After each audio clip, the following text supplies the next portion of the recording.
alam mo talaga na yung lugar merong problema.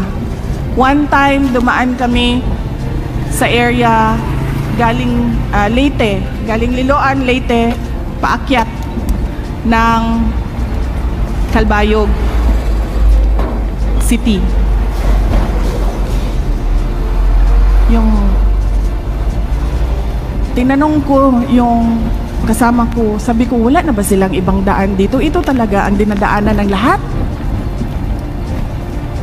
So, ito ang dinadaanan ng logistics ng Mindanao to Luzon. And this is a very important part of the supply chain of the country.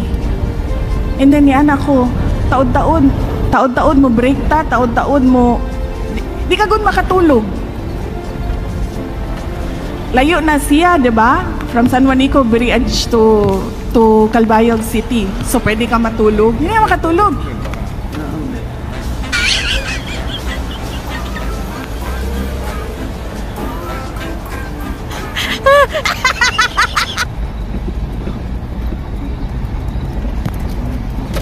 Wait lang.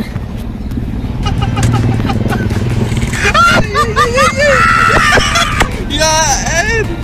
Yeah, Ed!